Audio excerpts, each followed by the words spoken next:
Hello students. तो अभी तक हमने क्या किया था कि लास्ट जो हमारी लेक्चर्स था उसके अंदर हमने खत्म कर लिया था फर्स्ट यूनिट एंड मेजरमेंट के बारे में।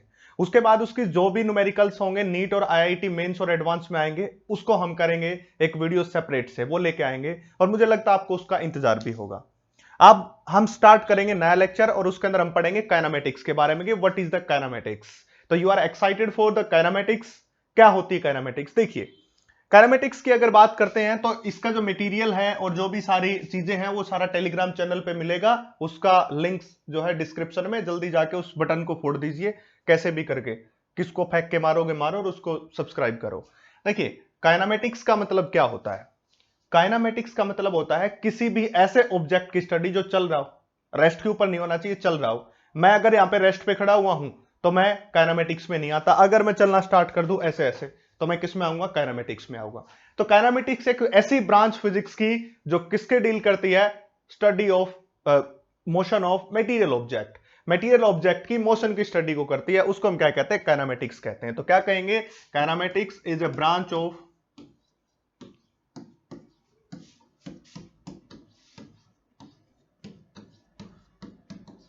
our loving physics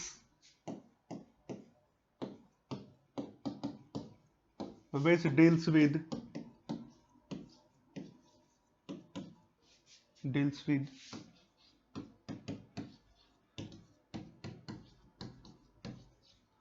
study of motion of object की मोशन के बारे में स्टडी करवाए। ठीक है, तो उसको हम क्या कहते हैं? काइनेमेटिक्स कहते हैं। हमारी फिजिक्स के अंदर जो मोशन की स्टडी करवाता है उसको हम क्या कहते हैं? काइनेमेटिक्स कहते हैं। अब काइनेमेटिक्स की अगर हम बात करते हैं तो यहां पे क्या बताएगा? मोशन के बारे में बताएगा।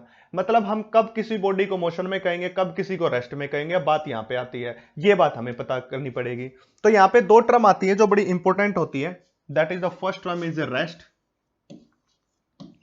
And second term is a motion. ठीक है, first term is a rest and second term is a motion. इन दो टर्म्स के बारे में हमें क्या करना है? डिस्कस करना है। तो सबसे पहले हम किसके बारे में करेंगे? रेस्ट के बारे में पढ़ेंगे। रेस्ट क्या होता है, उसके बाद हम देखेंगे मोशन के बारे में।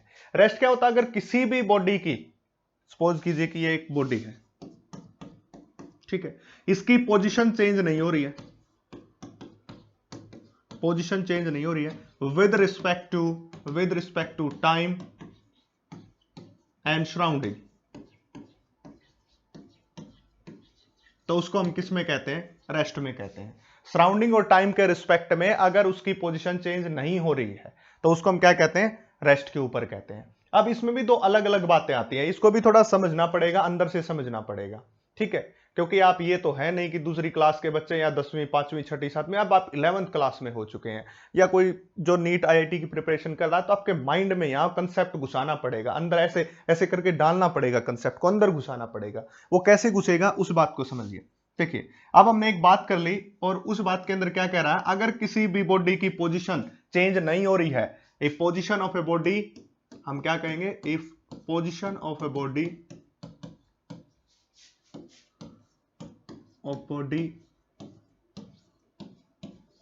does not change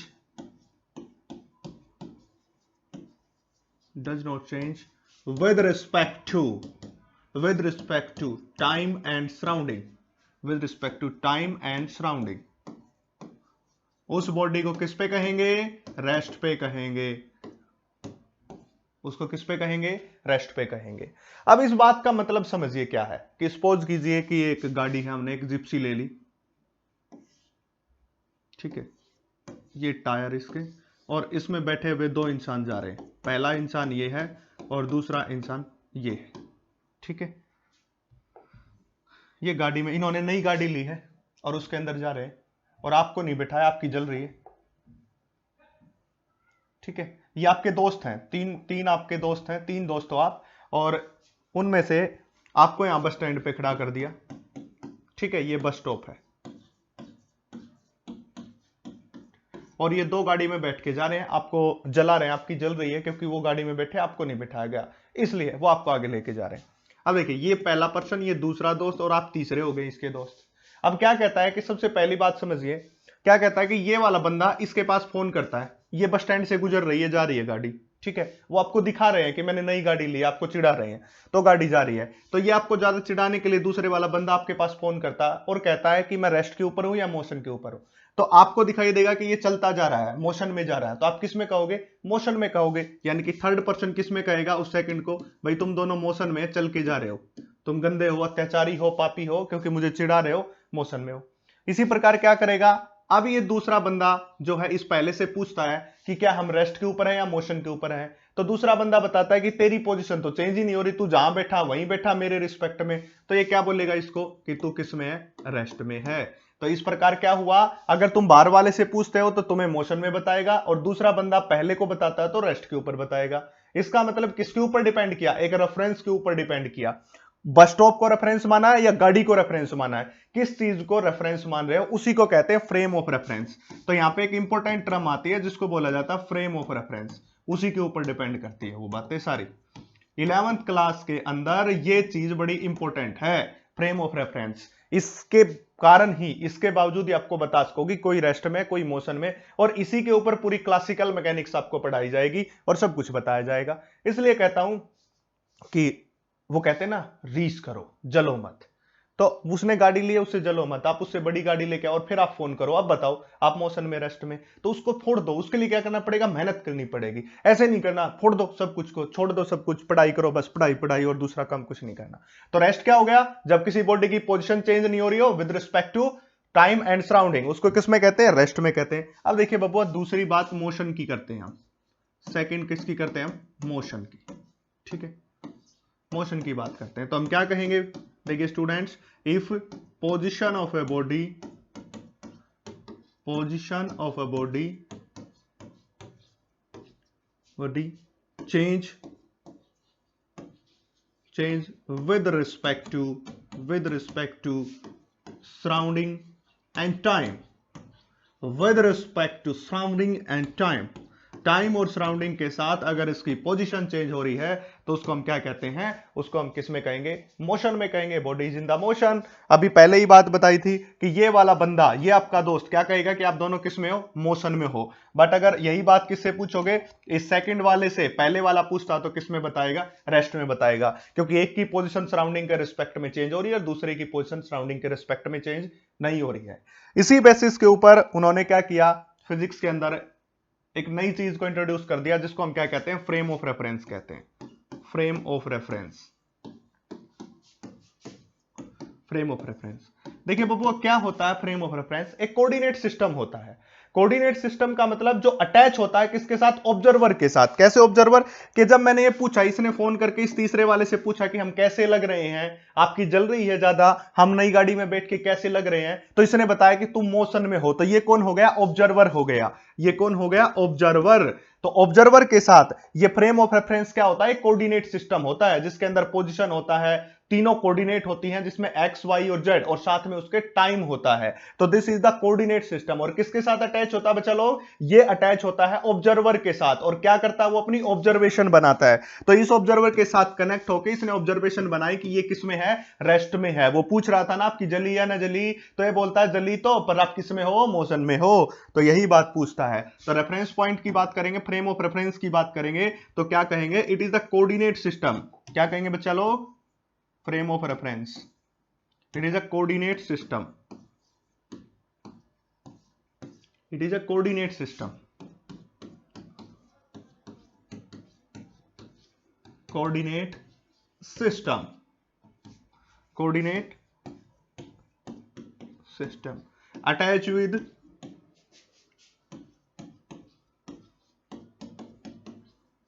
with observer,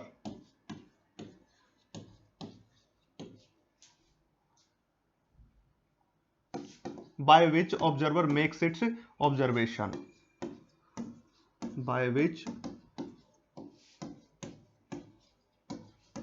observer makes its observation, जिसके द्वारा क्या करता है बच्चा, वो अपनी ऑब्जर्वेशन को करता है। तो एक ऐसा coordinate system, it is the coordinate system attach with observer, by which observer makes it's observation. खास बात यहां पे क्या होती है कि इस कोऑर्डिनेट सिस्टम के अंदर क्या होता है, पोजीशन के साथ साथ टाइम होता है, पोजीशन एंड टाइम।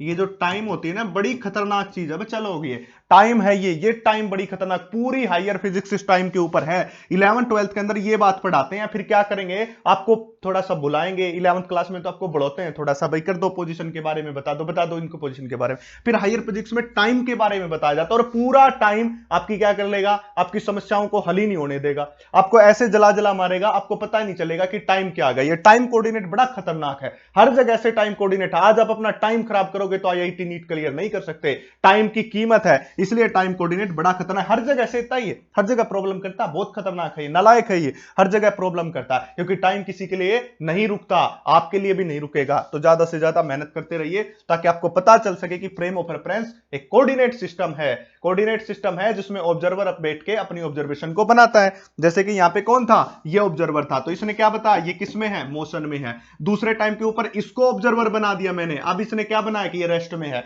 तो जहां पे ऑब्जर्वर है वो उसी हिसाब से अपनी बातें बताएगा। तो इस बात को याद रखें, ठीक है। तो इसको हम क्या कहते हैं, फ्रेम ऑफ रेफरेंस कहते हैं। अब क्या कहता है कि रेस्ट और मोशन के बारे में तो पढ़ लिया, अब मोशन की अलग अलग टाइप बता दी गई। देखिए मोशन की,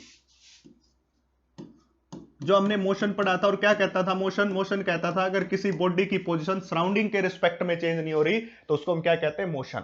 अब मोशन को 3 भागों में तोड़ दिया, that is the first one is one dimension.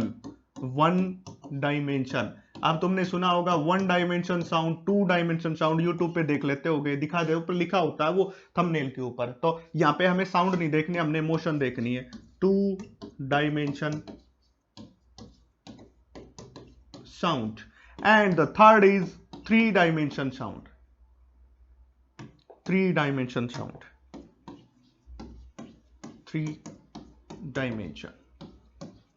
ये 3 टाइप के हैं, ठीक है। 1 डायमेंशन, 2 डायमेंशन एंड 3 डायमेंशन, तीनों टाइप के डायमेंशन के बारे में हमें पढ़ना है। देखिए अब आपने छोटी क्लासेस के अंदर कुछ बात पढ़ी होंगी, तो वहां पे आपने कोऑर्डिनेट सिस्टम जाना होगा। कोऑर्डिनेट सिस्टम इस तरह का कुछ होता है, ऐसी ऐसी दिखाई देती आकृति, इसको x बोल दिया जाता, इसको y, इसको z बोल दिया जाता। आपको बोल दिया जाता ये x, ये y, ये z, तो कोई प्रॉब्लम नहीं है, चाहे आप इसको x ना मान के इसको x मान लो, इसको y मान लो, इसको z मान लो, कि तीनों के तीनों एक जैसे होते हैं, इसमें कोई फर्क नहीं होता है। ये ट्विंस की तरह होते हैं, आपने ट्विंस देखे होते हैं, बिल्कुल एग्जैक्टली दिखाई देते हैं, ले ले ले ले ले बच्चा ये इसके बिल्कुल इक्वल है। तो उसी प्रकार x, y और z तीनों के तीनों कोऑर्डिनेट एक जैसे होते हैं, चाहे इसको x मानो, चाहे इसको x मानो, चाहे इसको, आपकी मर्जी, कैसे भी करो, बस सोल्व करो। नालायक मत बनो, नहीं तो क्या कहेंगे, सत्यानाशी है ये तो, नालायक है, पढ़ता नहीं है, गधा है। तो गधे नहीं बनना, हमें क्या बनना है, डॉक्टर इंजीनियर बनना है। Very good. तो x, y और z, ठीक है, 3 कोऑर्डिनेट होते हैं। अगर एक बॉडी की पोजीशन एक कोऑर्डिनेट डिफाइन करता है, तो x या y या z, तो उसको हम क्या कहते हैं, 1 डायमेंशन कोऑर्डिनेट सिस्टम या 1 डायमेंशन मोशन कहते हैं।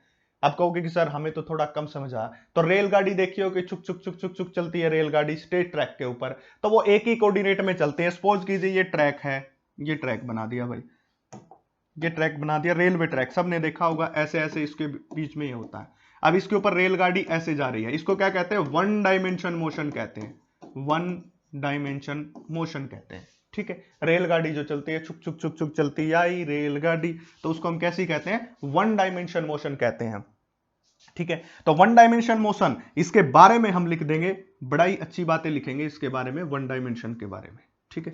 देखिए इसकी डेफिनेशन लिखते हैं, a position of a body, position of a body define by 1 coordinate system, by 1 coordinate system, by 1 coordinate। और कौन कौन सा हो सकता है, आइदर x हो सकता है, या y हो सकता है, या z हो सकता है। तीनों कोऑर्डिनेट में से एक कोऑर्डिनेट ले लो, अगर वो पोजीशन को डिफाइन कर रहा है तो उसको हम क्या कहते हैं, 1 डायमेंशन कहते हैं। ये बात आपको समझ आ गई होगी। अब इसका एग्जांपल हम देखेंगे, रेल की motion, rail motion on straight track,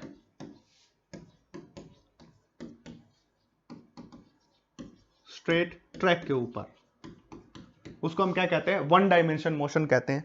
अब ये पढ़ने के बाद हमें क्या हुई, इच्छा हुई, ये जागृति हुई, हमारे मन में इच्छा उत्पन्न होते हैं, इच्छाएं, कामना उत्पन्न होती है कि हम क्यों ना 2 डायमेंशन के बारे में पढ़ लें। टू डायमेंशन, इसी को ऐसे भी लिख देते हैं 2D, शॉर्ट में लिखा जाता है 2 डायमेंशन। अब क्या कहेंगे, if position of a body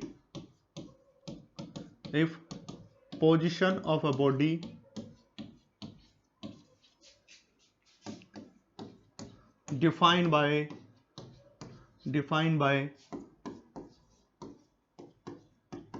two coordinate system, और दो कोऑर्डिनेट में कोई भी हो सकते हैं, या तो x और y को ले लो, या y और z को ले लो, या z और x को ले लो, तुम्हारी मर्जी जो तुम्हें लेना है। कोई भी कोऑर्डिनेट जब डिफाइन कर रहे होंगे तो उसको हम क्या कहते हैं, उसको कहते हैं 2 डायमेंशन मोशन। अब कहोगे कि सर 2 डायमेंशन मोशन का एक आध एग्जांपल दे दो। आपको पता है कि हमारी जो पृथ्वी है वो सूर्य के चारों ओर चक्कर लगाती है, तो that is a 2 dimension motion. तो motion of earth around sun,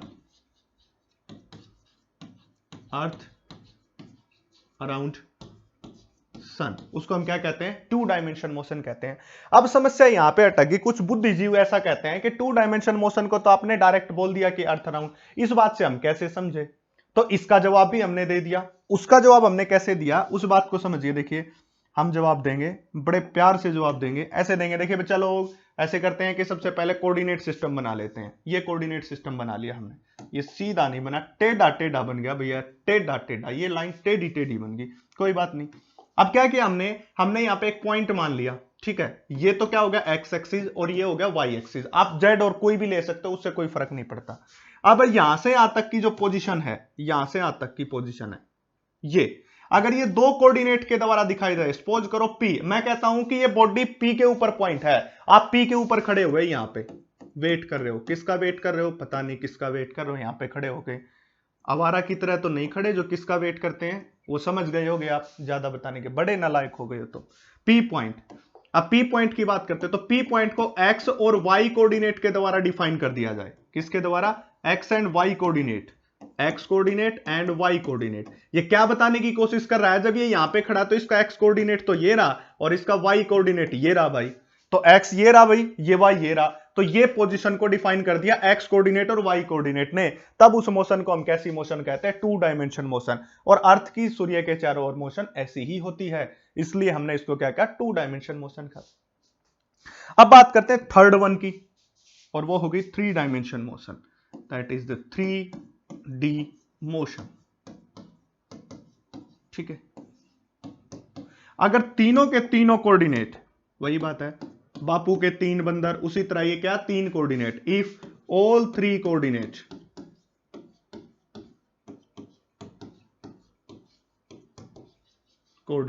define position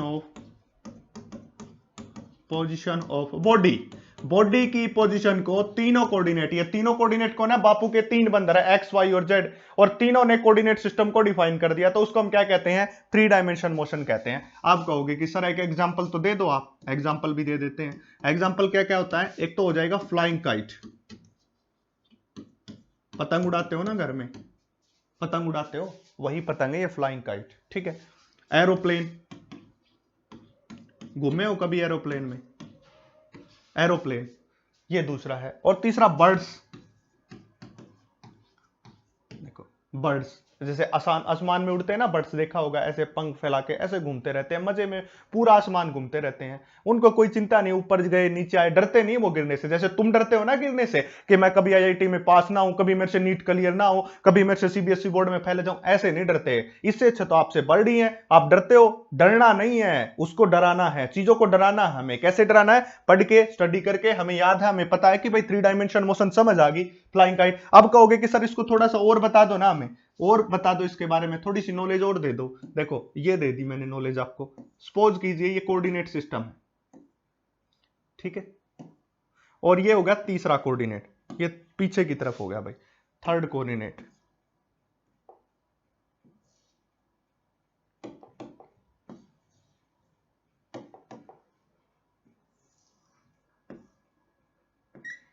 ये 3 कोऑर्डिनेट हो गए भाई, ठीक है। ये कौन सा लिया x कोऑर्डिनेट, ये कौन सा लिया y कोऑर्डिनेट, और ये कौन सा लिया z कोऑर्डिनेट। तीन कोऑर्डिनेट ले लिया, वो नीचे तक हो जाएगा पर दिखाई नहीं देगा इसलिए मैंने उसको थोड़ा छोटा कर दिया। अब यहां पे तुम पतंग उड़ा रहे हो, ये काइट ऐसा कुछ होता है, ऐसा उड़ा रहे हो यहां पे, ये डोर लगा दी, ये पतंग उड़ा दिया आपने, ठीक है। और क्या कहता है कि इस पोजीशन, इस पॉइंट को P मान लिया कि आसमान में जाने के बाद ये पॉइंट P है, ठीक है। और इस P पॉइंट के कोऑर्डिनेट सिस्टम कौन कौन से होंगे, एक होगा x, एक होगा y और एक हो जाएगा z। अब इस तीनों कोऑर्डिनेट सिस्टम ने इसको एक्सप्लेन किया कैसे, कहता है कि इस पॉइंट के ऊपर x कोऑर्डिनेट तो ये रहा और इसका y कोऑर्डिनेट ये रहा, और z के रिस्पेक्ट में करोगे क्योंकि वो यहां पे होगा, देखिए ये z कोऑर्डिनेट है ना, यहां पे होगा बाहर की तरफ, तो इससे पॉइंट ऐसे जाएगा यहां तक, इससे पॉइंट ऐसे, ठीक है। ये कोऑर्डिनेट थर्ड और इससे पॉइंट यहां तक जाएगा, वो क्या हो जाएगा थर्ड कोऑर्डिनेट हो जाएगा, जो 3 डायमेंशन में दिखा नहीं सकते क्योंकि मोशन 3 डायमेंशन है। बोर्ड पे लिख रहा हूं 2 डायमेंशन में, एग्जांपल हो गया सिंपल सा तुम्हारे सामने एग्जांपल, बोर्ड पे लिख रहा हूं 2 डायमेंशन मोशन है, तो हमें किसनी पढ़नी थी 3 डायमेंशन, तीनों कोऑर्डिनेट एक्सप्लेन कर रहे हैं तो उसको क्या कहते हैं 3D मोशन कहते हैं। तो ये था हमारा मोशन के बारे में, किसी भी ऑब्जेक्ट की मोशन के बारे में, ठीक है।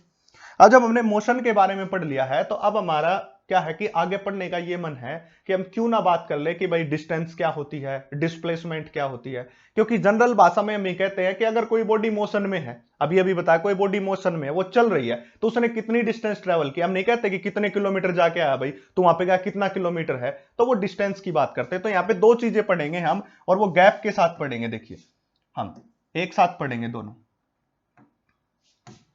सबसे पहले हम यहां पे पढ़ेंगे डिस्टेंस, ठीक है, डिस्टेंस की बातें कर लेते हैं, ठीक है।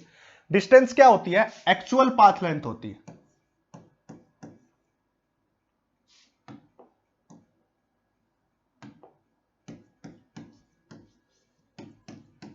एक्चुअल पाथ लेंथ,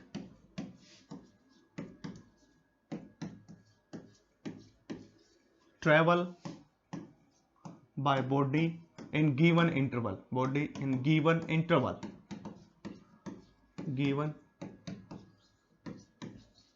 इंटरवल, ठीक है। अब सपोज कीजिए कैसे भला, जैसे ये पॉइंट ए है और ये पॉइंट कौन है बी है, ठीक है ना। आपको पता होगा ना ए और बी पॉइंट, पर इसके बाद मैं एक छोटी सी बात कहने वाला हूं, जैसे नहीं कहते वो कि वाइन पी लेते हैं, दारू पी लेते हैं, शराब पीने के बाद ऐसे कैसे चलता है, ऐसे ऐसे ऐसे ऐसे ऐसे करके घर पहुंचता है ऐसे, ठीक है। अब ये ऐसे पहुंचा ना, एक तो कोई कह दे कि भाई ये सीधी होगी, ये सीधी यहां से यहां तक की, और एक वो ऐसे गया दारू पी रहा है, ऐसे ही चलेगा, नालियों में गिरता पड़ता ऐसे ही चलता, क्योंकि शराब क्या करती है नशा कर देती है, और आप ऐसे चल के आ रहे हो, ऐसे चल के आ रहे हो, ये इंसान ऐसे चल के जा रहा है, तो जो यहां से यहां तक की ये टोटल डिस्टेंस, अगर मैं इसको सारी को मेजर करूं तो उसको हम क्या कहते हैं डिस्टेंस कहते हैं, एक्चुअल पाथ लेंथ कहते हैं। अब कोई क्या कहेगा, कोई ऐसे करेगा भाई यहां से लेके और यहां तक की डायरेक्ट बता देगा, डायरेक्ट बता देगा तो उसको हम क्या कहेंगे डिस्प्लेसमेंट कहेंगे, उसको हम क्या कहेंगे डिस्प्लेसमेंट।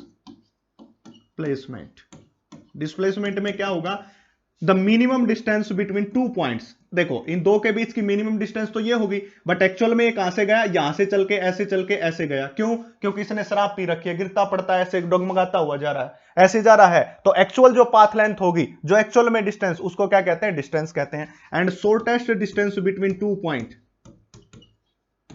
शॉर्टेस्ट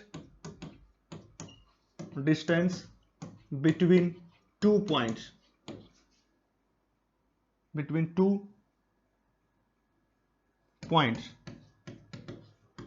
ठीक है। अब ए और बी के बीच सबसे छोटा रास्ता कौन सा, ये रास्ता सबसे छोटा, ये वाला रास्ता, तो उसको इन्होंने क्या कह दिया डिस्प्लेसमेंट किया। तो what is the difference between distance and displacement, actual जो पाथ ट्रेवल किया उसको तो डिस्टेंस कहते हैं, और शॉर्टेस्ट डिस्टेंस होगी उसको हम क्या कहते हैं डिस्प्लेसमेंट कहते हैं। तो this is the difference between displacement and distance. ये डिस्प्लेसमेंट और डिस्टेंस के बीच क्या है डिफरेंस है, कि फर्स्ट ऑफ ऑल डेफिनेशन में इसका डिफरेंस ले लिया।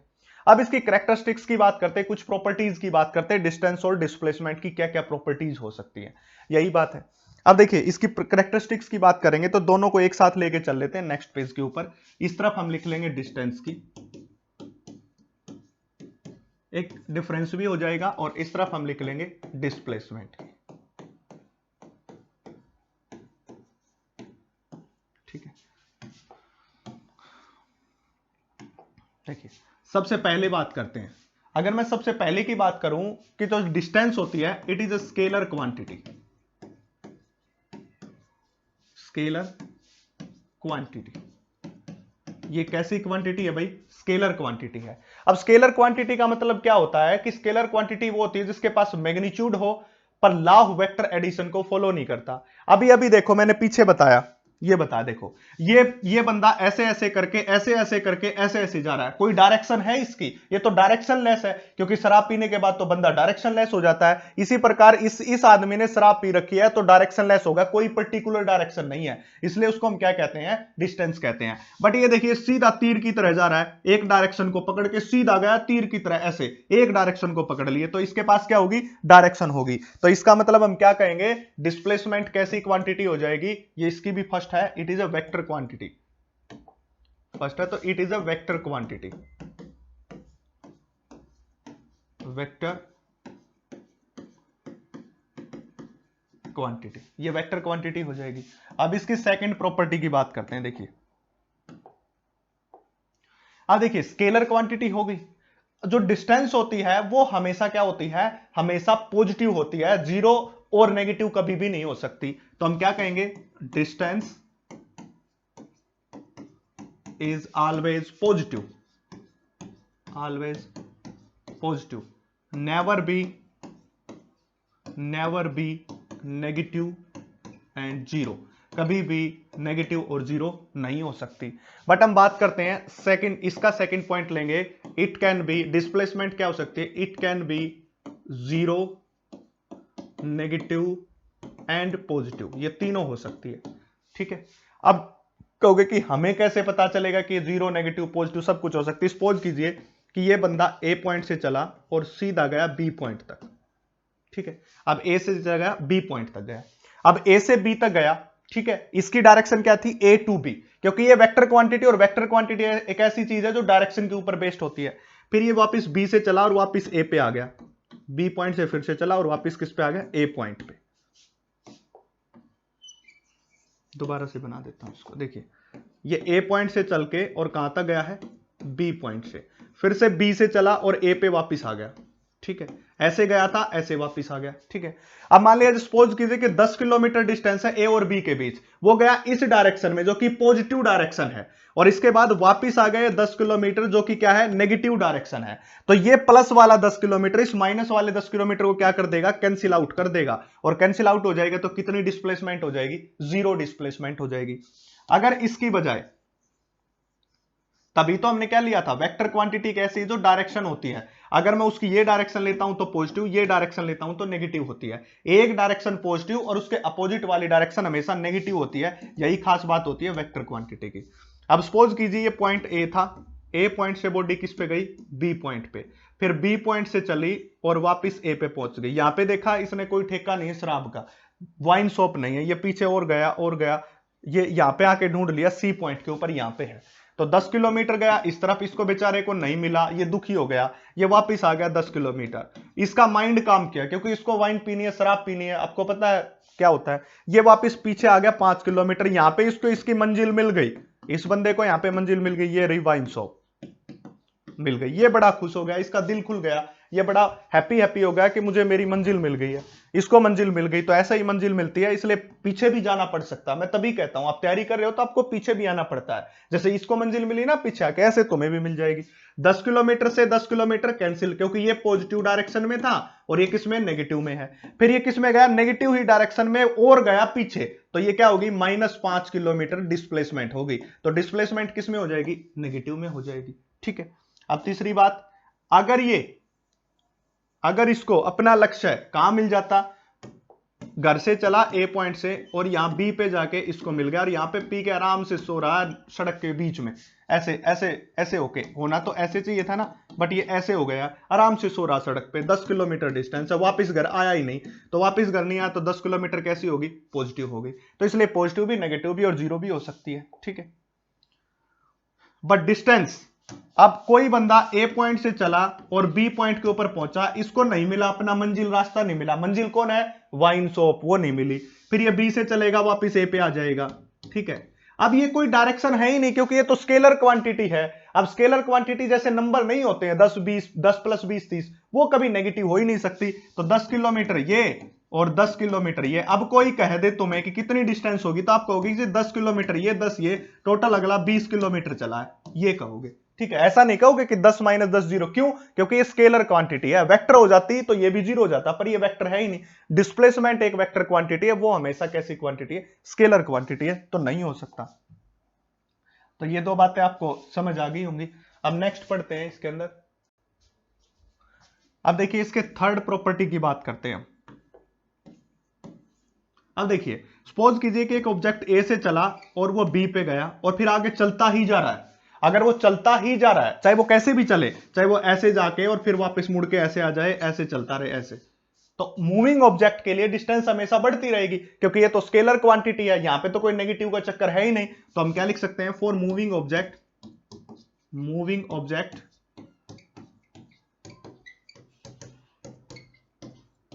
डिस्टेंस ऑलवेज इंक्रीज हो जाती है। यहां पे थर्ड की बात करेंगे, मूविंग ऑब्जेक्ट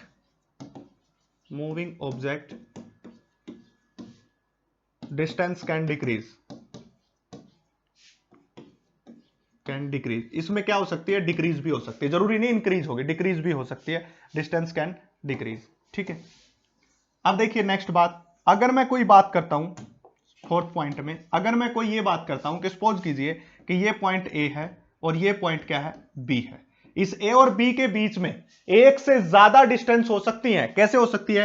वो बंदा ऐसे जाए, या वो बंदा ऐसे जाए, वो बंदा ऐसे जाए, या वो बंदा ऐसे जाए, ऐसे करके जाए। तो 1 2 3 4 ऐसे पांच डिस्टेंस हो गई। तो एक से ज्यादा डिस्टेंस हो सकते हैं, एक से ज्यादा पाथ हो सकते हैं, तो distance can be more than 1। एक से ज्यादा हो सकती है, तो यहां पे लिखेंगे distance can be more than 1। Distance can be more than 1। अब ये क्या होगी? ये केवल सिंगल होती है। कहोगे कि कैसे सर? मैं आपको समझा देता हूं। देखिए फोर्थ प्रॉपर्टी, सपोज कीजिए कि ये पॉइंट ए है और ये पॉइंट क्या है? बी है। ए से बी तक गया, अब ये ऐसे भी गया, अब ये ऐसे भी गया, बट हमने क्या लिखा है? It is the shortest distance. देखिए लिख रखी display, shortest distance between two points. अब इन दो पॉइंट्स के बीच में, ए और बी के बीच में शॉर्टेस्ट डिस्टेंस तो केवल ये है, ये वाली। ये तो बड़ी हो गई, ये तो बड़ी हो गई, इसलिए ये और ये डिस्प्लेसमेंट में तो आ ही नहीं सकती, हमेशा शॉर्टेस्ट डिस्टेंस आती है। तो it can be a single. तो ये क्या हो सकती है? It is a single. ये केवल क्या होती है? सिंगल पाथ होता है, और एक से ज्यादा हो ही नहीं सकती है। ये बात होगी it is a shortest distance. अब एक देखिए, एक इंपॉर्टेंट प्रॉपर्टी लिख देता हूं फॉर मूविंग ऑब्जेक्ट। ये पांचवी प्रॉपर्टी दोनों में शामिल कर देना। For moving object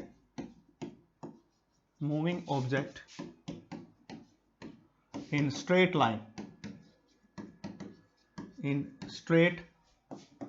line distance किसके बराबर होती है? Distance is greater than distance is equal to, moving object के लिए डिस्टेंस किसके बराबर हो जाती है? डिस्प्लेसमेंट के। इसका मतलब समझिए, सपोज कीजिए कि बॉडी ए पॉइंट से स्टार्ट हुई, ये सीधी जा रही है। अब आप कहोगे कि सर आपने पीछे वाले में लिखा था कि फॉर मूविंग ऑब्जेक्ट, ये लिखा था moving object distance always increases, और ये डिक्रीज भी हो सकती है, बट इसके आगे मैंने एक टर्म और जोड़ दी, इन स्ट्रेट लाइन। मतलब ये सीधी जानी चाहिए, मुड़नी नहीं चाहिए कहीं पे। अगर मुड़ गई तो फिर डिस्प्लेसमेंट में वेक्टर क्वांटिटी होने के कारण डायरेक्शन का पंगा आ जाएगा। पर ये कह रहा है कि सीधा चलना चाहिए। अगर सीधा चल रहा होगा तो जो डिस्टेंस है वही क्या हो जाएगी? डिस्प्लेसमेंट हो जाएगी। अब सिक्स्थ, जनरली बात करेंगे तो डिस्टेंस जो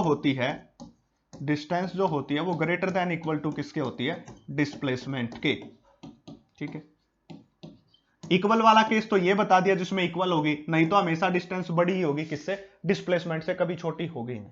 ठीक है, किन्हीं दो पॉइंट के बीच की बात कर रहा है, ये नहीं कि दो अलग अलग केस ले लिए, एक ही केस में दो पॉइंट के बीच की। तो ये बात, ये क्वेश्चन आया हुआ था भाई कॉम्पिटिटिव एग्जाम पे, एनटीएससी ओलंपियाड में पूछा गया है जनरली, और कई बार कॉम्पिटिटिव में कि distance is greater than equal to displacement.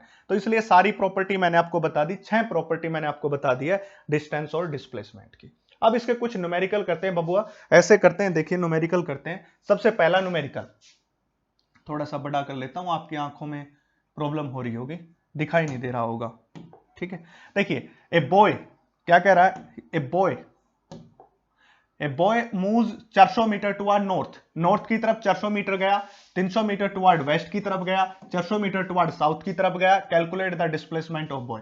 देखिए मैं यहां पे आपको एक सिर्फ एक चीज सिखाना चाहता हूं, वो आपके अंदर कंसेप्ट को डेवलप माइंड में डालना चाहता हूं कि आपको ये ना हो कि ये क्वेश्चन मैंने करवा दिया, आपने एक रट्टे टाइप से आपसे कर लिया, तो ये क्वेश्चन तो बन जाएगा, पर जब आप नीट का एग्जाम में बैठते हैं या आप आईआईटी के एग्जाम में बैठते हैं तो जरूरी नहीं कि जो हमने कराया, जो कोई टीचर करवा रहा वही आएगा। वहां पे आपके कंसेप्ट स्ट्रांग होने चाहिए, वो आपको एक पर्टिकुलर बारे में नॉलेज होनी चाहिए, वो नॉलेज बस ट्रेजरी कैसे क्वेश्चन सॉल्विंग की वो मैं यहां पे समझा रहा हूं, उस पर फोकस कीजिए। मैं गारंटीड कहता हूं आप कल ये फाड़ दोगे, बस ये मुझे पता है। देखिए ये क्या होती है, ये अलग अलग डायरेक्शन होती है। देखिए that is a north, south, east and west, ये चार साइड ले ली हमने। अब क्या कह रहा है वो अगला कह रहा है कि a boy moves 400 metre toward north, वो नॉर्थ की तरफ गया, यानी कि ऊपर की तरफ गया 400 मीटर, इस तरफ चला गया, ठीक है। इसके बाद क्या गया, 300 मीटर टुवर्ड वेस्ट, वहां पे जाके 300 मीटर वेस्ट की तरफ मुड़ गया, इस तरफ मुड़ गया, ये मुड़ गया। And again 400 metre toward south, नीचे की तरफ, फिर ये क्या करेगा, 400 मीटर साउथ की तरफ चला गया, ऐसे, ये इक्वल डिस्टेंस है।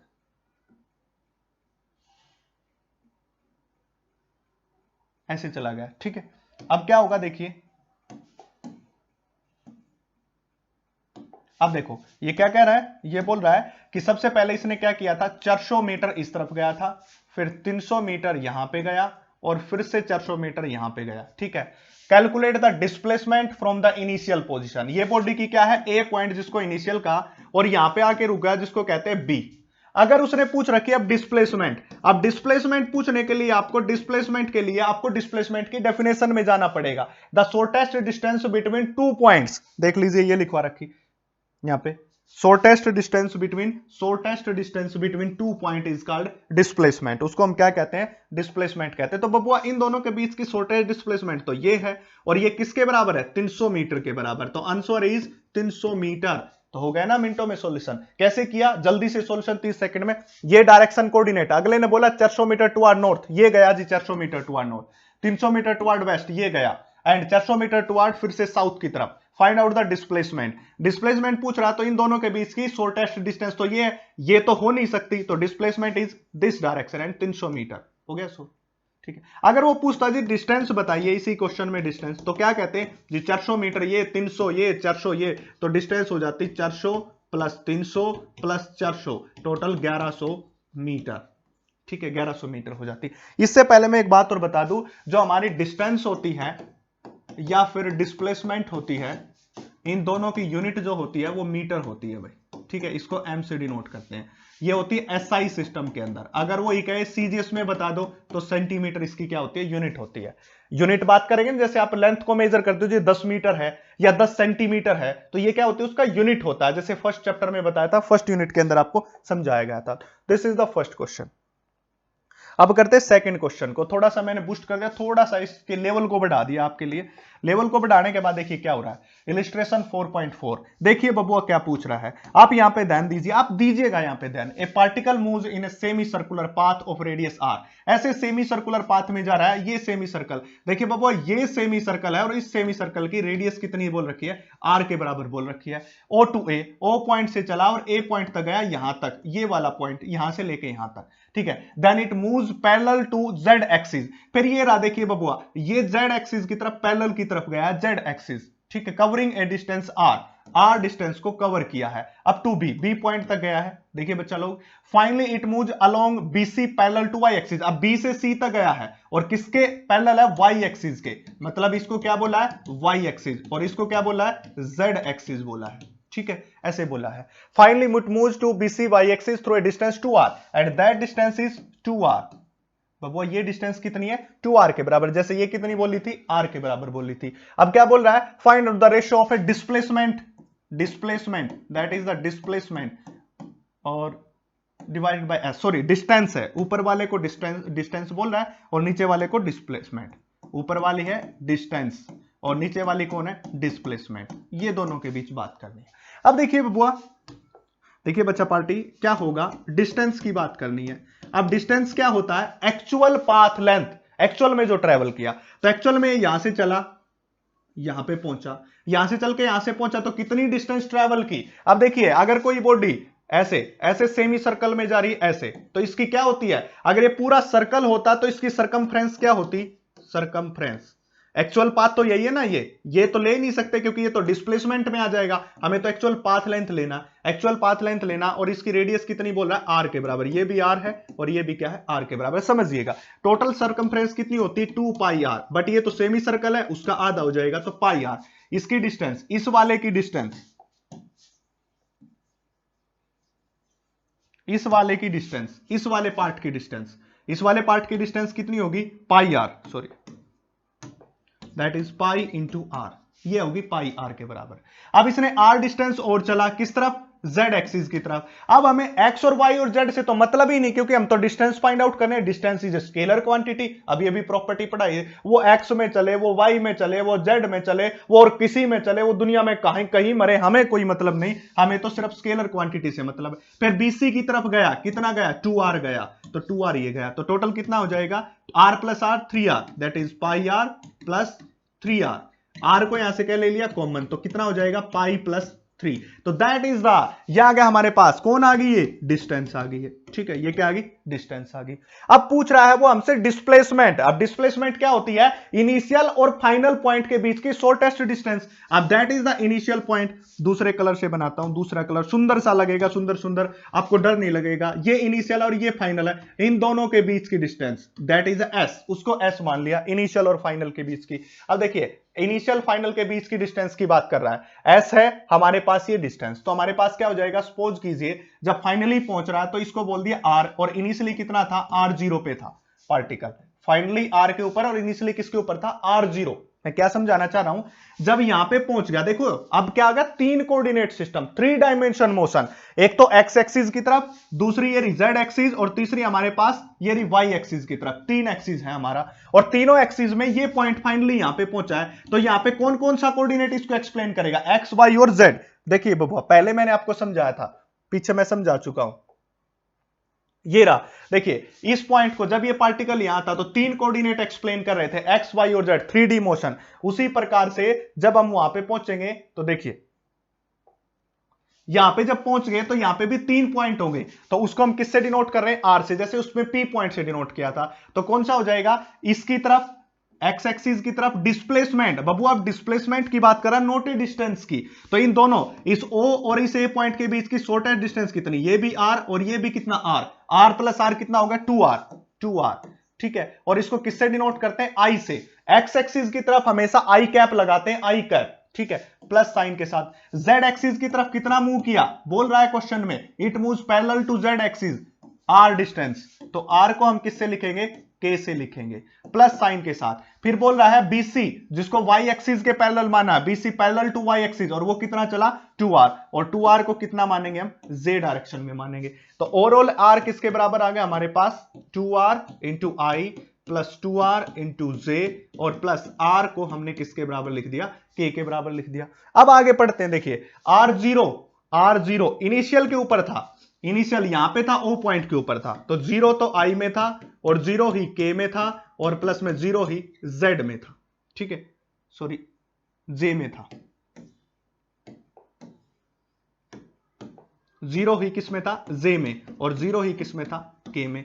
तो डिस्प्लेसमेंट निकाल देंगे, इसमें से ये माइनस करना, देखिए ये आ रहा, ऐसा आ जाएगा, तो हमारे पास कितना हो गया, 2r आई प्लस में 2r जे, और प्लस में r के, और इसमें से अगर ये माइनस कर दें, 0i 0j और 0k, तो कोई फर्क नहीं पड़ना, सेम रहेगा, ठीक है। मैं यहां पे क्या समझाना चाह रहा हूं, this is the final position, this is the initial position, initial और फाइनल के बीच में डिस्प्लेसमेंट कितनी है, s के बराबर है। अगर फाइनल के कोऑर्डिनेट निकाल लिए जो कि किसके बराबर है, ये रहे r के, और इनिशियल के कोऑर्डिनेट निकाल लिए r0, तो फाइनल में से इनिशियल घटा दिया, फाइनल में से, इस फाइनल में से इनिशियल घटा दिया, तो ये बीच वाली डिस्टेंस आ जाएगी ना, ये वाली डिस्प्लेसमेंट, तो यही हमने किया है। फाइनल तो ये था, इनिशियल ये था, उसमें से माइनस कर दिया तो बीच वाला आ गया। अब इसको लिख देंगे डिस्प्लेसमेंट को, s इज इक्वल टू में 2r प्लस में 2j प्लस में r के, r भी है इसके साथ। अब इसको सोल्व करते हैं, सोल्व करेंगे तो क्या निकालेंगे, इसमें लगाएंगे सिंपल वेक्टर एडिशन का, 2 2 जा 4r का स्क्वायर, 4r² प्लस में यहां पे भी क्या हो जाएगा 4r² प्लस में कितना हो जाएगा r² अंडर द रूट। तो r को तो कॉमन r² कॉमन आ गया, 4 + 4 8 + 9 9r² under the root is equal to s। इसको सोल्व करेंगे तो 3r। अब हमें क्या करना है d/s करना है। अब इससे पहले d की वैल्यू कितनी निकाली थी, देखिए d is distance is r into pi plus 3, r into pi plus 3 divided by में कितना हो जाएगा 3 इंटू r, r से r cancel, displacement by s is equal to pi plus 3 divided by में 3। ये तो कैंसिल आउट हो गया ना इससे, तो ये आंसर आ जाएगा। तो ऐसे सोल्व करना, सिंपल सा है। चलिए नेक्स्ट की तरफ बढ़ते हैं। देखिए थोड़ा लगता होगा कि जी वीडियो बड़ी हो गई है, बट आपको बता दूं ज्ञान प्राप्ति के लिए थोड़ा टाइम तो आपको देना पड़ेगा। Illustration 4.3 a particle moves from position A to B in the path as shown the figure. अब पार्टिकल क्या कर रहा है, इस ए पॉइंट से चल के और बी पॉइंट तक जा रहा है। चलो ऐसे जा रहा है, ऐसे टेढ़ा मेढ़ा चल रहा है, पता नहीं कहां से कहां जा रहा है, ए से B. If the position vector r1 and r2 making an angle theta between them. अब ये देखिए ये रहा r1 पोजीशन वेक्टर और ये दिखा रहा होगा r2 पोजीशन वेक्टर, और दोनों के बीच कितना एंगल है, थीटा एंगल है, ये बोल रहा है। Then are given find the magnitude of displacement. अब क्या पूछ रहा हूं, फिर से डिस्प्लेसमेंट पूछ रहा है। अब डिस्प्लेसमेंट क्या होती है, शॉर्टेस्ट डिस्टेंस बिटवीन 2 पॉइंट, दो पॉइंट के बीच की शॉर्टेस्ट डिस्टेंस की बात कर रहा है। तो ये find out the magnitude of displacement, ठीक है। अब देखिए इन दोनों के बीच की शॉर्टेस्ट डिस्टेंस पूछ रहा है, दैट इज द शॉर्टेस्ट इस ए और बी के बीच की। एक तो ये पाथ है और एक ये पाथ है, दोनों में से शॉर्टेस्ट कौन सी होगी, जो डायरेक्ट गया है, जिसको हमने क्या बोला डेल आर, ठीक है। डेल आर, डेल का मतलब पहले ही बताया था स्मॉल होता है, चेंज होता है, इसको स्मॉल चेंज की बात कर रहा है, ठीक है। अगर इसमें हम वेक्टर एडिशन की बात करें तो क्या होगा, r1 इज इक्वल टू में डेल आर प्लस में r2। अगर ये पूरी ट्रायंगल है, इस ट्रायंगल में जो r1 होगा वो किसके बराबर होगा, डेल आर प्लस में r2 के बराबर होगा, ठीक है। ये वेक्टर एडिशन का थोड़ा सा नॉलेज आपको होना चाहिए, ये जनरल है, फिर इसमें कंप्लीट वेक्टर के बारे में तो पढ़ेंगे ही। अब हमें निकालना है डेल आर के बारे में, तो डेल आर कितना हो जाएगा, r1 vector minus r2 vector, ये इस तरफ जाएगा तो माइनस हो जाएगा, और डेल आर डिस्प्लेसमेंट हमें निकाल, तो r1 माइनस r2, तो ऐसे कर लेंगे बबुआ इसको सोल्व। तो आज के लिए इतना ही, बाकी नेक्स्ट वीडियो में देखते हैं और मिलते हैं फिर से। इसको पढ़ते रहिए तब तक, और आगे फिर से और हम क्या करेंगे, मजे करेंगे।